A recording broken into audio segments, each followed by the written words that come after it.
স্বাগতম দর্শক বন্ধুরা, আপনাদের সকলকে আমি অনুপ বিশ্বাস। আজ 4 জুলাই 2025 আর আপনি দেখছেন এটাই রিয়ালিটিতে মিডল ইস্ট মর্নিং নিউজ। দর্শক, আজকের এই শোতে আমরা আপনাদের দেখাবো সিজ ফায়ার নিয়ে হামাস যে কোনো সময় দিতে পারে প্রতিক্রিয়া। 60 দিনের গাজা যুদ্ধবিরতির উপর আবারও আশা জেগেছে। ডোনাল্ড ট্রাম্প নিজে হামাসকে দিতে পারেন যুদ্ধ থামানোর গ্যারেন্টি। গাজায় যুদ্ধ থামাতে ব্যক্তিগতভাবে উদ্যোগ নিতে পারেন তিনি। ইসরায়েল গাজার খান ইউনুস শহরের প্রায় 83% মানুষকে গৃহহীন করে দিয়েছে। অন্যদিকে প্রতিরোধ বাহিনী দাবি করেছে তারা আইডিএফের হেডকোয়ার্টার এবং একটি ট্যাঙ্ক ধ্বংস করে দিয়েছে। এদিকে ইরান ও আমেরিকার মধ্যে পারমাণবিক আলোচনা আবার শুরু হতে চলেছে। প্রথম বৈঠক হবে অসলোতে।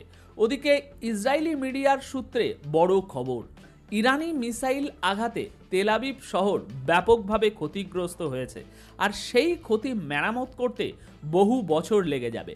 চলুন আজকের শো শুরু করি। শুধু হেডলাইন না, থাকবে আরও অনেক খবর, কিছু ভালো খবরও থাকবে, কিছু কষ্টেরও। দর্শক, গাজার খান ইউনুস শহরে ইসরায়েলের জোর করে উচ্ছেদ নীতির কারণে 83.5% মানুষ গৃহহীন হয়ে পড়েছে। এই তথ্য দিয়েছে আল জাজিরার একটি নূতন তদন্ত রিপোর্ট। 18 মার্চ থেকে এই জবরদস্তি উচ্ছেদ চলছে আর এখন মাত্র কয়েকটি জায়গায় কিছু মানুষ রয়ে গেছেন। গত 24 ঘন্টায় ইসরায়েলের বর্বর হামলায় গাজায় অন্তত 118 জন নিহত হয়েছেন। শুধু গত রাতেই 100রও বেশি মানুষ মারা গিয়েছেন। এর মধ্যে 12 জন ছিল এমন যারা ত্রাণ নেওয়ার জন্য লাইনে দাঁড়িয়েছিলেন। সব মিলিয়ে শুধু গতকাল একদিনেই 580 জনেরও বেশি মানুষ আহত হয়েছে। দর্শক, এই খবরটি বলার পর এখন আমি আপনাদের সামনে সেই বড় খবরটি আনতে চাই যেটা দিয়ে আসলে শুরু করা উচিত ছিল। দর্শক, হামাসের পক্ষ থেকে প্রতিক্রিয়া আসতে পারে কয়েক ঘন্টার মধ্যেই।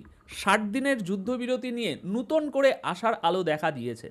জেরুজালেম থেকে আসা রিপোর্ট অনুযায়ী হামাস খুব শীঘ্রই 60 দিনের সিজফায়ার চুক্তি নিজের মত জানাতে চলেছে ওই চুক্তিতে। সূত্রের দাবি হামাসের প্রতিক্রিয়া ইতিবাচক হতে পারে। দেখুন, এই ধরনের খবর সাধারণত দু জায়গা থেকেই প্রথমে আসে, ফিলিস্তিনি মিডিয়া এবং ইসরায়েলি মিডিয়া।